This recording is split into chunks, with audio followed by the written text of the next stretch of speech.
আসসালামু আলাইকুম। আজকে আপনাদের সাথে শেয়ার করব খুবই মজাদার এবং সহজ একটি ইফতারি রেসিপি। এটি বানানো যেমন সহজ, খেতে খুবই মজার। চলুন রেসিপিটি শেয়ার করি। এখানে আমি ৮ পিস পাউরুটি নিয়েছি। এখন আমি পাউরুটি থেকে বাদামি শক্ত অংশটুকু কেটে নিব। আপনারা চাইলে বাদামি এই শক্ত অংশ দিয়ে পরে ব্রেড ক্রাম্ব তৈরি করে নিতে পারেন। আর পাউরুটিতে এই বাদামি অংশটুকু থাকলে চপটা ভালো হবে না।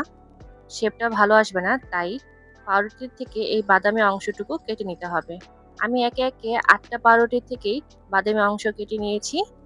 এখন আমি দুটো ডিম সিদ্ধ করে নিব।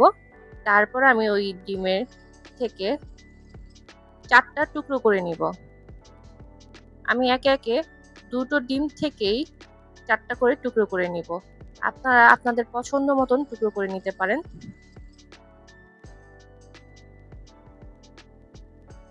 এই তো আমার ২টা ডিম থেকে মোট ৮টা টুকরো হয়েছে। আমি এখন এই ডিমগুলো উঠিয়ে নিব।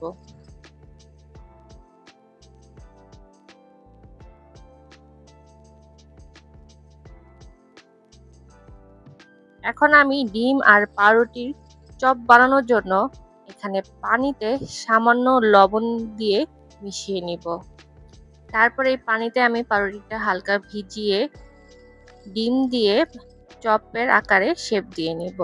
এই সময় আপনারা আলতোভাবে পাউরুটিটাকে শেপ দিয়ে নেবেন। তা না হলে পাউরুটিটা অতিরিক্ত চাপের কারণে শেপটা নষ্ট হয়ে যেতে পারে এবং ডিমটা বের হয়ে গেলে তখন আর তেলে ভাজলে এইটা পানি ছেড়ে দিবে তেলে। তাই আপনারা আলতো হাতে সুন্দর করে পাউরুটির ভিতরে যেন ডিমটা থাকে সেভাবে হালকা হালকা হাতে আলতো করে শেপ দিয়ে নেবেন। এই দেখুন আমার একটা তৈরি হয়ে গেছে। আমি আরো একটা আপনাদের করে দেখাচ্ছি। আমি এখানে হালকা পানিতে পাউরুটিটা ভিজিয়ে নিয়েছি।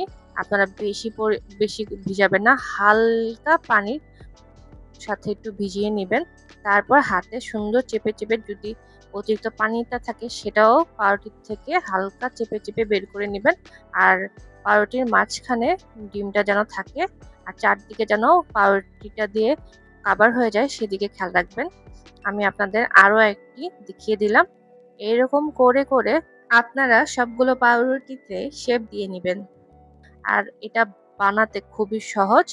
আপনারা কাজের ফাঁকে অথবা ইফতারের আগ মুহূর্তে ২ থেকে ৩ মিনিট হাতে নিয়ে এটা সহজে তৈরি করে ফেলতে পারবেন।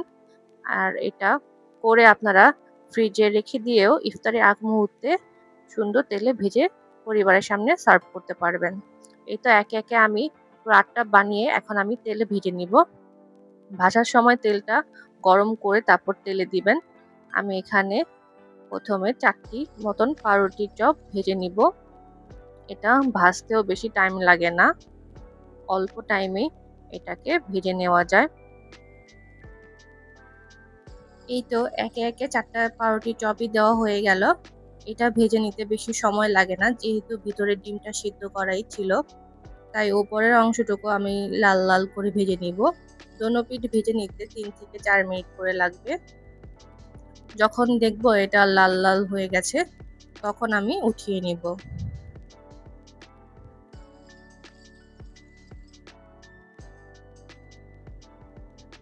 এই দেখুন আমার দোনো পিঠ সুন্দর লাল লাল হয়ে গেছে। আমি এর থেকে আর বেশি ভাজবো না। এখন আমি এই চপগুলোকে উঠিয়ে নিব।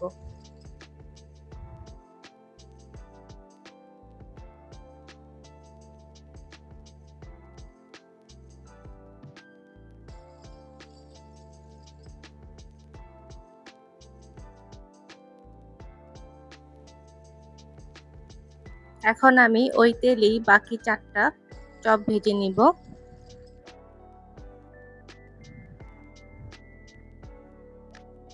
তো বাকি ৪টা চপও ভাজা হয়ে গেল। আমি বাকি ৪টা চপও উঠিয়ে নিচ্ছি।